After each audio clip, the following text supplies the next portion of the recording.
Bonjour mes bien-aimés frères et sœurs. Que la grâce et la miséricorde de Dieu notre Père et celle de Jésus-Christ notre Seigneur soient sur vous.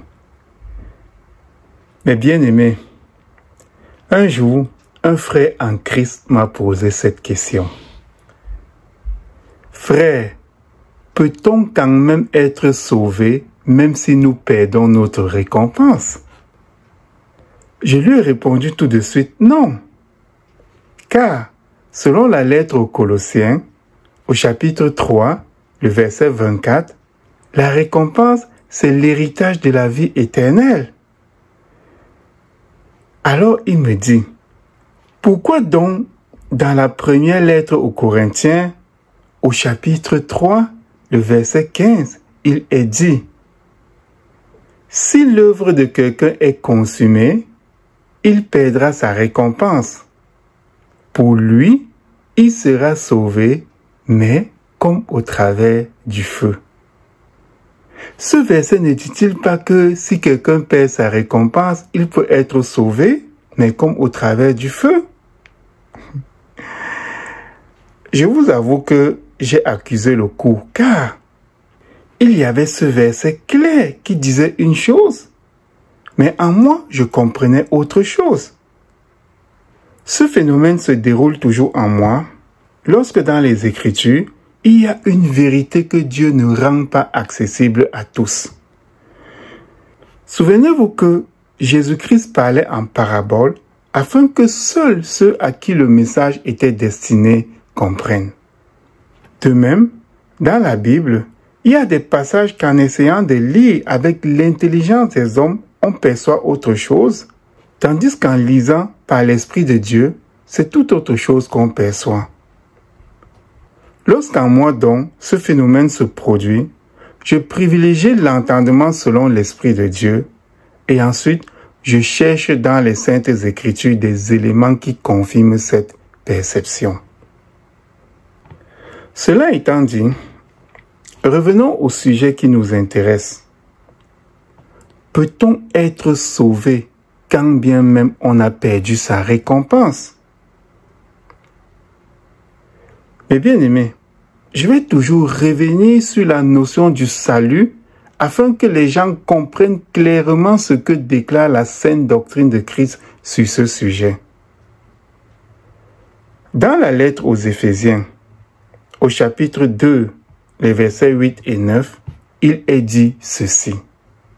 Car c'est par la grâce que vous êtes sauvés, par le moyen de la foi, et cela ne vient pas de vous, c'est le don de Dieu.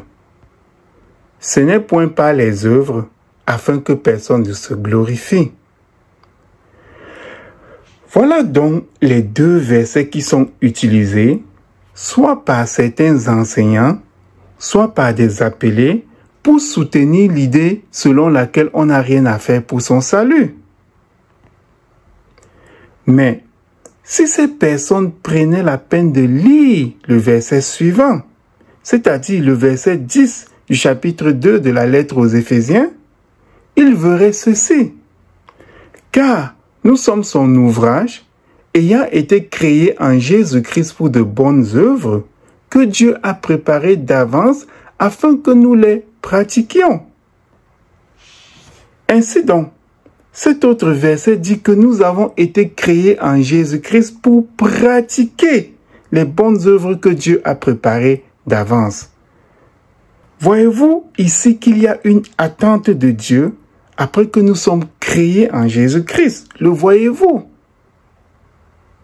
Être créé en Jésus-Christ, c'est d'être régénéré après la repentance, après le baptême et l'obtention de l'Esprit de Dieu. En un seul mot, être créé en Jésus-Christ, c'est être greffé en Jésus-Christ, notre cep. Après donc avoir été régénéré et greffé au cep, à savoir Jésus-Christ, Dieu attend de nous que nous pratiquions les bonnes œuvres qu'il a préparées d'avance. Et ceux qui ne les pratiquent pas, sont-ils sauvés? Regardons deux illustrations dans la Bible pour répondre à cette question. Dans l'évangile de Jean, au chapitre 15, les versets 1 et 2, il est dit ceci. « Je suis le vrai cep et mon Père est le vigneron. Tout sarment qui est en moi et qui ne porte pas de fruits, il le retranche. Et tout sarment qui porte du fruit, il l'émonde afin qu'il porte encore plus de fruits. » Voyez-vous que ceux qui ne portent pas de fruits après avoir été greffés en Christ, notre cep, sont retranchés de Christ. Voyez-vous qu'ils ne sont plus en Christ parce qu'ils ont été retranchés de lui. Et dans le verset 6 de l'évangile de Jean au chapitre 15, on dit que ces personnes qui sont retranchées de Christ sèchent et sont ensuite brûlées au feu. Ceux donc qui sont brûlés au feu pour n'avoir pas pratiqué les œuvres préparées d'avance par Dieu, sont-ils sauvés?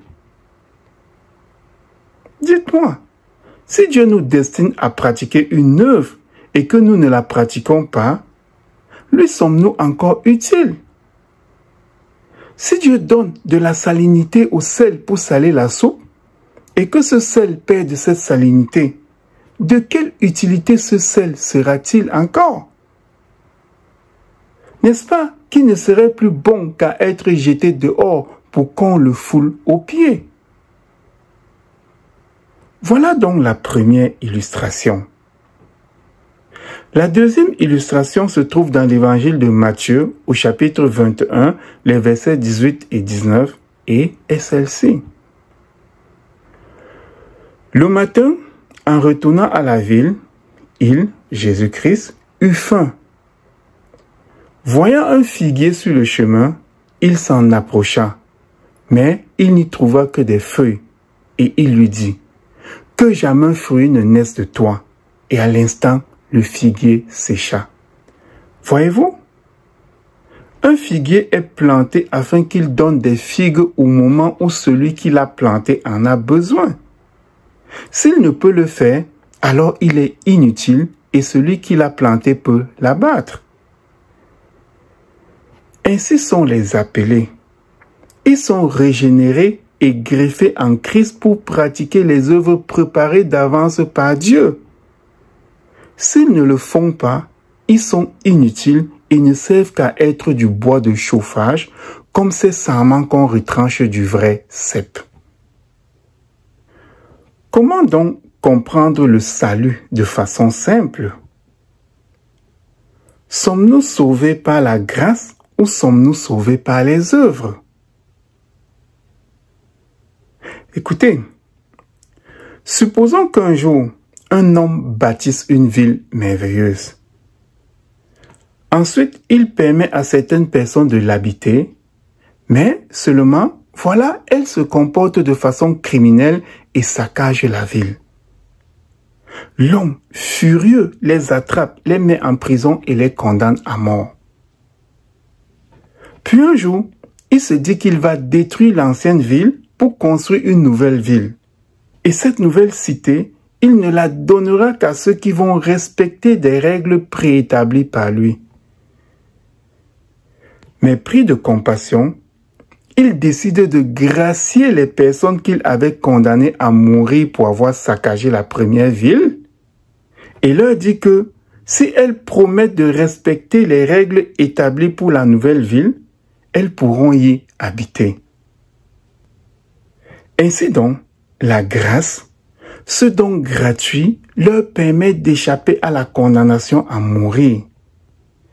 Mais respecter les règles, une action qui va requérir leur participation, est ce qui va leur donner le droit de citer dans la nouvelle ville, c'est-à-dire le salut.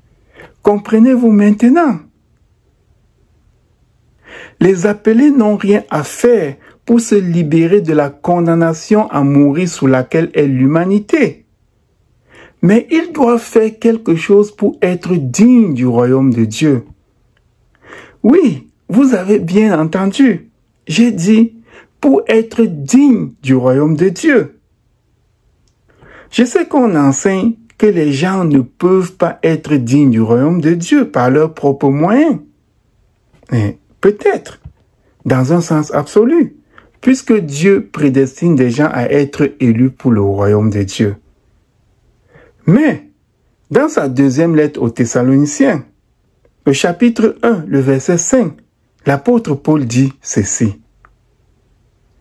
C'est une preuve du juste jugement de Dieu pour que vous soyez jugés dignes du royaume de Dieu pour lequel vous souffrez. Écoutez bien. C'est une preuve du juste jugement de Dieu pour que vous soyez jugés dignes du royaume de Dieu pour lequel vous souffrez. Voyez-vous par ce verset qu'on peut être jugé digne d'entrer dans le royaume de Dieu parce qu'on souffre pour le royaume de Dieu. Le voyez-vous? Maintenant, mes bien-aimés, quand les gens pensent qu'on peut être sauvé sans la récompense, c'est parce qu'ils assimilent la récompense aux différentes couronnes qu'on peut trouver dans les Saintes Écritures. Par exemple, la couronne de justice dont parle l'apôtre Paul. Ou encore, la couronne de vie dont parle Jésus-Christ et l'apôtre Jacques. Ou encore, la couronne de gloire dont parle l'apôtre Pierre, etc. Mais si on s'en tient à la logique biblique, on verra que ces couronnes viennent certainement avec les trônes sur lesquels certaines personnes seront assises pour juger les nations pendant le règne millénaire. Ces couronnes sont bien sûr des récompenses. Mais il existe une récompense ultime, la récompense qui est destinée à ceux qui ont aimé l'avènement de Christ, notre Sauveur. La deuxième lettre de Paul à Timothée, au chapitre 2, le verset 12 dit ceci. « Si nous souffrons avec lui, nous régnerons aussi avec lui. Si nous le régnons, il nous régnera aussi. » Et la lettre aux Romains, au chapitre 8, le verset 17 dit. « Or, si nous sommes enfants, nous sommes aussi héritiers, héritiers de Dieu et co-héritiers de Christ, si toutefois nous souffrons avec lui, afin d'être glorifiés avec lui. » Nous voyons par ces deux versets que la récompense pour avoir souffert avec Christ, c'est de régner avec lui ou être co-héritier de Christ. D'ailleurs, dans la lettre aux Colossiens, au chapitre 3, les versets 23 et 24, il est dit ceci. « Tout ce que vous faites, faites-le de bon cœur, comme pour le Seigneur et non pour les hommes, sachant que vous recevrez du Seigneur l'héritage pour récompense. » Servez Christ le Seigneur. Écoutez bien. Tout ce que vous faites, faites-le de bon cœur, comme pour le Seigneur et non pour des hommes, sachant que vous recevrez du Seigneur l'héritage pour récompense. Sachant que vous recevrez du Seigneur l'héritage pour récompense. Servez Christ le Seigneur. La récompense est donc l'héritage que nous allons partager avec Christ. L'héritage de la vie éternelle et du royaume de Dieu. Et cette récompense est obtenue par ce que nous faisons en le faisant de bon cœur. Comment donc les gens pensent-ils que si on perd cette récompense, c'est-à-dire l'héritage, on sera quand même sauvé, comme le prétendent ceux qui interprètent mal le verset 15 du chapitre 3 de la première lettre aux Corinthiens? Comment donc les gens pensent-ils que si on perd cette récompense, c'est-à-dire l'héritage, on sera quand même sauvé? Mais bien aimés, selon la lettre aux Éphésiens, au chapitre 2, le verset 10, Dieu nous a créés en Christ, c'est-à-dire que Dieu nous a régénérés afin que nous pratiquions les œuvres qu'il a préparées d'avance. Ceux qui ne pratiquent pas ces œuvres ne sont ni récompensés ni sauvés. Au contraire, ils sont voués à une autre fin. Laquelle? Eh bien, dans l'évangile de Matthieu, au chapitre 25, les versets 31 à 46, il est dit ceci. Lorsque le Fils de l'homme viendra dans sa gloire, avec tous les anges, il s'assiera sur le trône de sa gloire. Toutes les nations seront assemblées devant lui. Il séparera les uns d'avec les autres, comme le berger sépare les brebis d'avec les boucs. Et il mettra les brebis à sa droite et les boucs à sa gauche. Alors le roi dira à ceux qui seront à sa droite, « Venez, vous qui êtes bénis de mon Père. Prenez possession du royaume qui vous a été préparé dès la fondation du monde. Car j'ai eu faim et vous m'avez donné à manger. J'ai eu soif et vous m'avez donné à boire. J'étais étranger et vous m'avez recueilli. J'étais nu et vous m'avez vêtu. J'étais malade et vous m'avez visité. J'étais en prison et vous êtes venu vers moi. » Les justes lui répondront, « Seigneur, quand t'avons-nous vu avoir faim et t'avons-nous donné à manger? Ou avoir soif et t'avons-nous donné à boire? Quand t'avons-nous vu étranger et t'avons-nous recueilli? Ou nu et t'avons-nous vêtu? Quand t'avons-nous vu malade ou en prison et sommes-nous allés vers toi? » Et le roi leur répondra, « Je vous le dis en vérité, toutes les fois que vous avez fait ces choses à l'un de ces plus petits de mes frères, c'est à moi que vous les avez faites. » Ensuite, il dira à ceux qui sont à sa gauche, « Retirez-vous de moi, maudits, allez dans le feu éternel qui a été préparé pour le diable et pour les anges. » Écoutez, allez dans le feu éternel qui a été préparé pour le diable et pour ses anges. Car j'ai eu faim et vous ne m'avez pas donné à manger. J'ai eu soif et vous ne m'avez pas donné à boire. J'étais étranger et vous ne m'avez pas recueilli. J'étais nu et vous ne m'avez pas vêtu. J'étais malade et en prison et vous ne m'avez pas visité. Ils répondront aussi, « Seigneur, quand t'avons-nous vu ayant faim ou ayant soif ou étranger ou nu ou malade ou en prison et ne t'avons-nous pas assisté? » Et il leur répondra, « Je vous le dis en vérité, toutefois que vous n'avez pas fait ces choses à l'un de ces plus petits, c'est à moi que vous ne les avez pas faites. Et ceux-ci iront au châtiment éternel, mais les justes à la vie éternelle. » Voyez-vous que ceux qui n'ont pas pratiqué les œuvres préparées d'avance par Dieu dès la fondation du monde vont avec Satan et ses anges dans le feu de l'enfer? Oui, mes bien-aimés frères et sœurs, dans les œuvres préparées d'avance par Dieu afin que ses enfants les pratiquent, il y a donné à manger à ceux qui ont faim. Il y a donné à boire à ceux qui ont soif. Il y a vêtu ceux qui sont nus. Il y a assisté ceux qui sont malades. Il y a aussi assisté les frères et sœurs qui sont en prison pour la cause de Dieu. Ceux qui ne pratiquent pas ces œuvres sont voués au feu réservé à Satan et ses acolytes. Ainsi donc, mes bien-aimés frères et sœurs, ceux qui lisent le verset 15 du chapitre 3 de la première lettre aux Corinthiens qui dit « Si l'œuvre de quelqu'un est consumée, il perdra sa récompense. Pour lui, il sera sauvé, mais comme au travers du feu. » Si donc quelqu'un lit ce passage, disais-je, et pense qu'on peut être sauvé malgré la perte de sa récompense, alors cette personne interprète mal ce qu'elle lit. Pourquoi?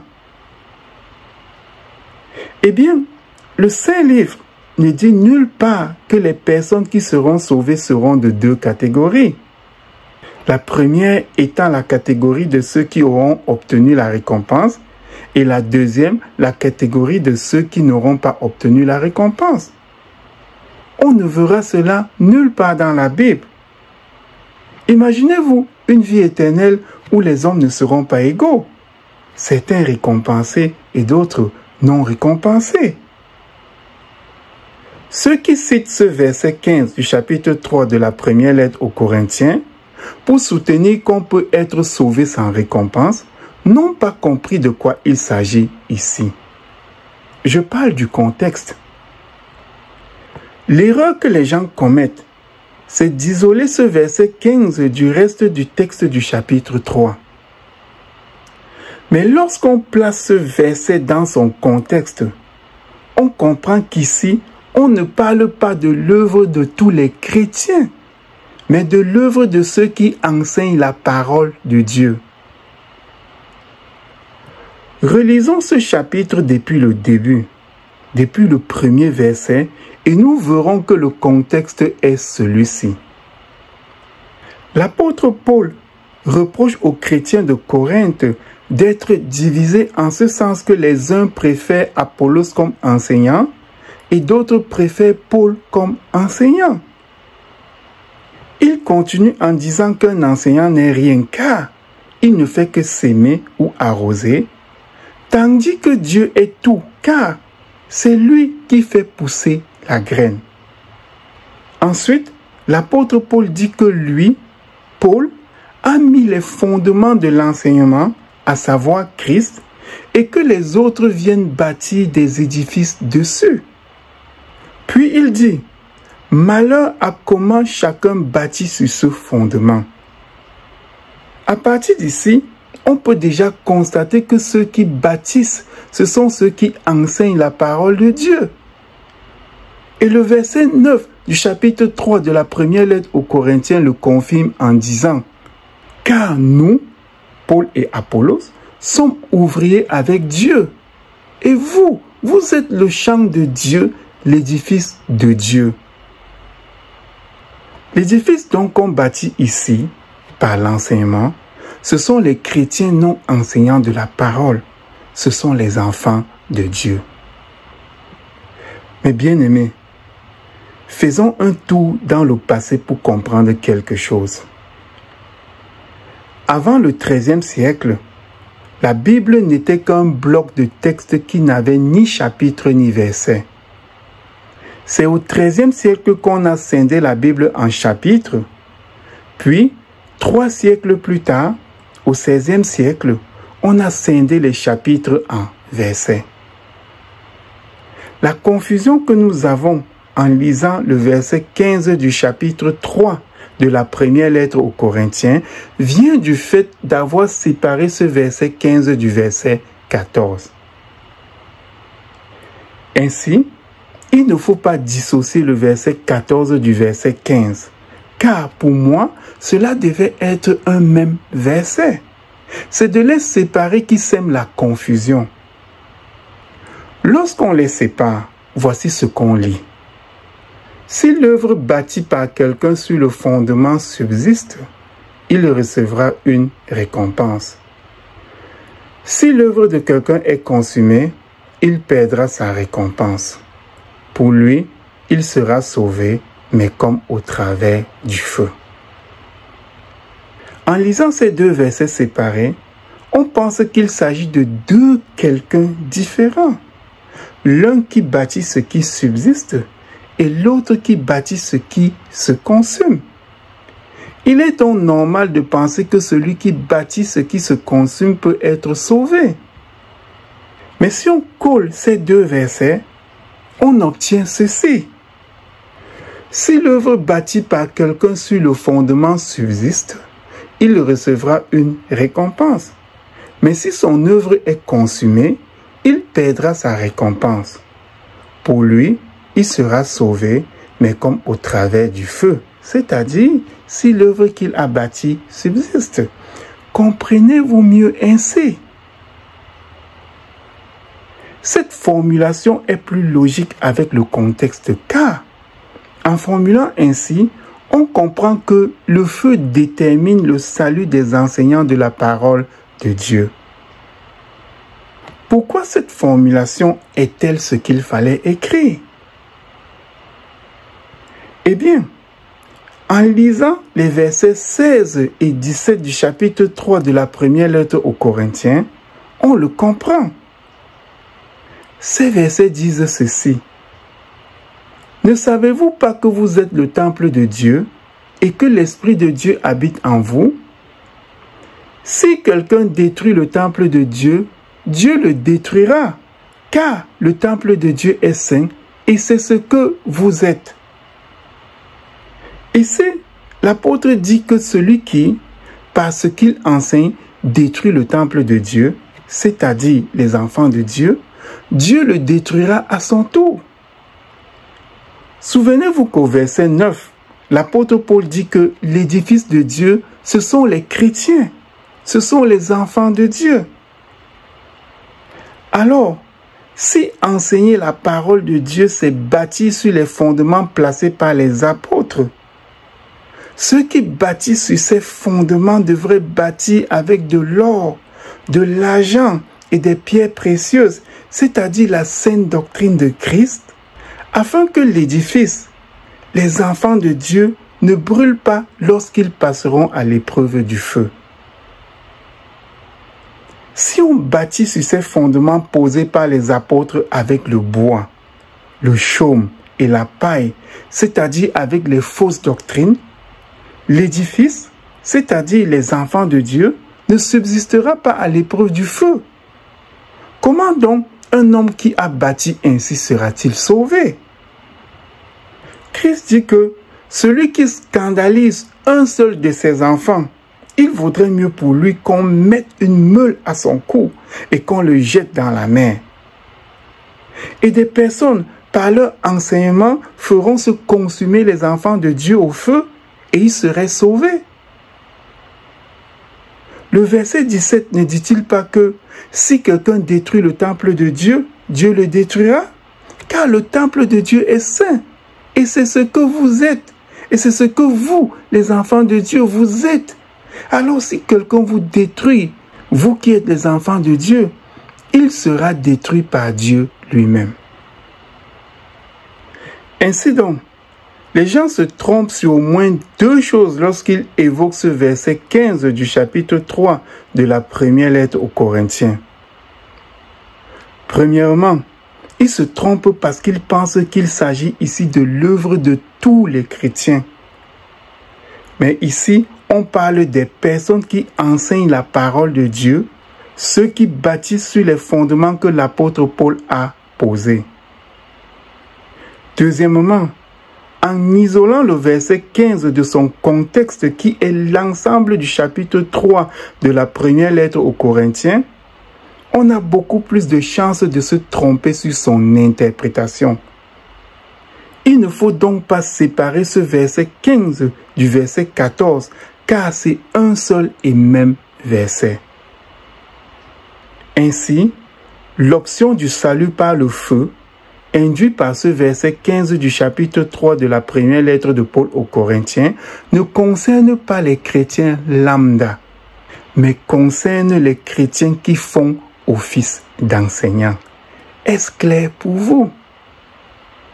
En un seul mot, si vous êtes enseignant de la parole de Dieu, le feu va déterminer votre salut.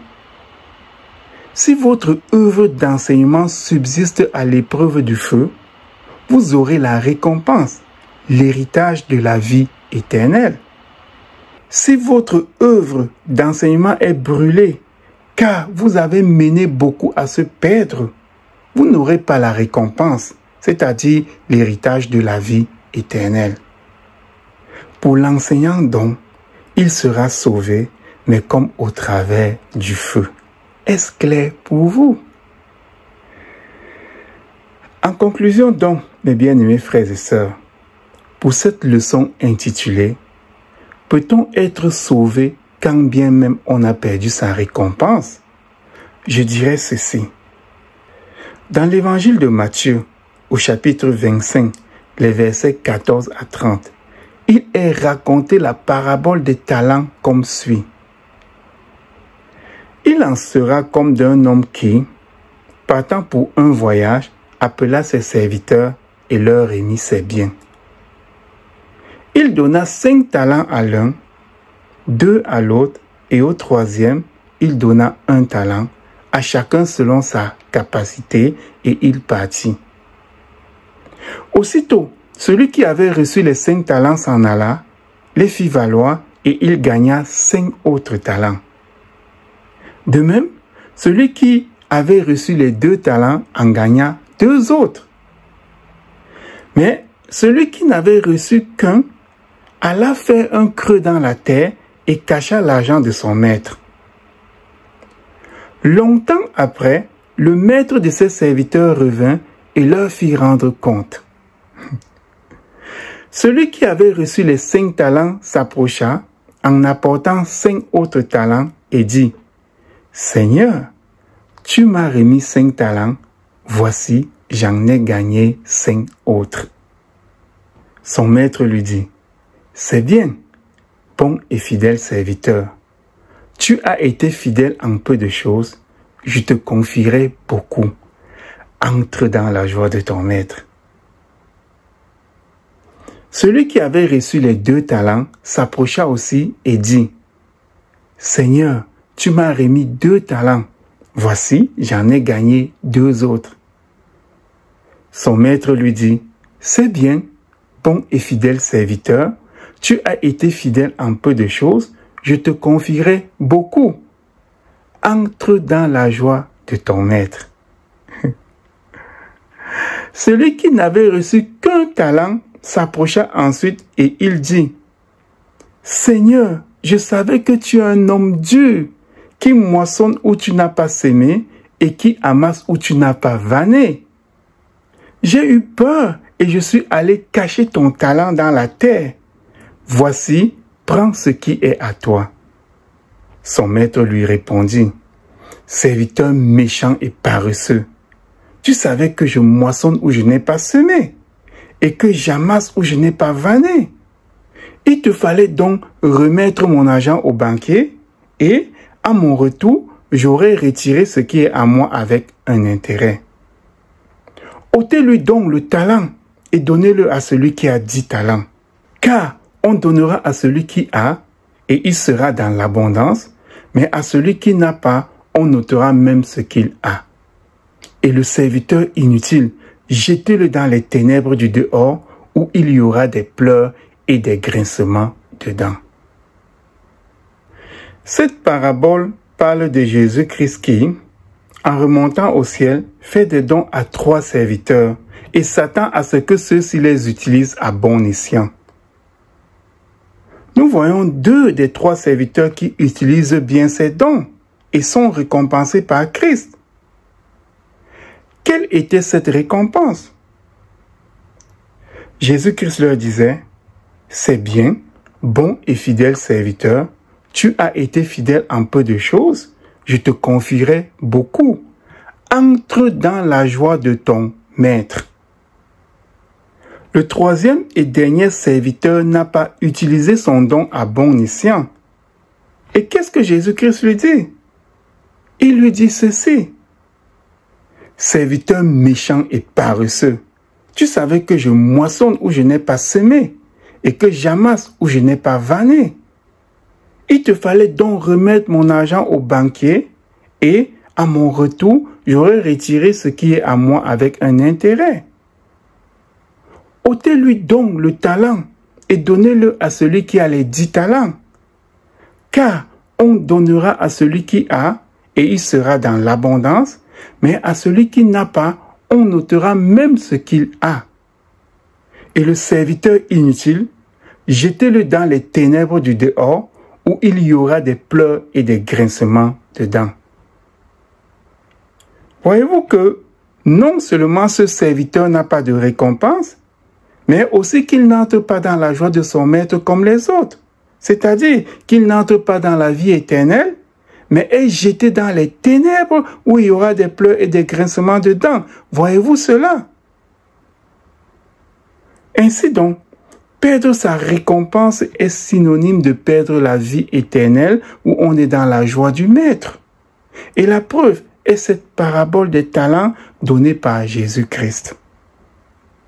Mais il se pourrait que cette parabole, tout comme les versets 14 et 15 du chapitre 3 de la première lettre aux Corinthiens, ne fasse allusion qu'aux enseignants de la parole de Dieu, eux qui ont reçu des dons de Christ afin de travailler pour le royaume de Dieu. Néanmoins, Au cours de cette leçon, nous avons vu que, conformément à ce qui est dit en la lettre aux Colossiens, au chapitre 3, les versets 23 et 24 qui dit « Tout ce que vous faites, faites-le de bon cœur comme pour le Seigneur et non pour les hommes, sachant que vous recevrez du Seigneur l'héritage pour récompense.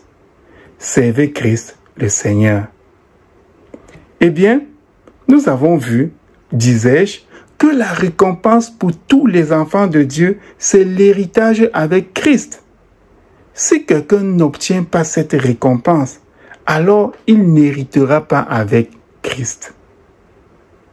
Et si on n'hérite pas avec Christ, on n'est pas sauvé. On est plutôt jeté dans le feu avec Satan et ses anges. Que celui qui a des oreilles pour entendre, entende. Soyez bénis, mes bien-aimés frères et sœurs.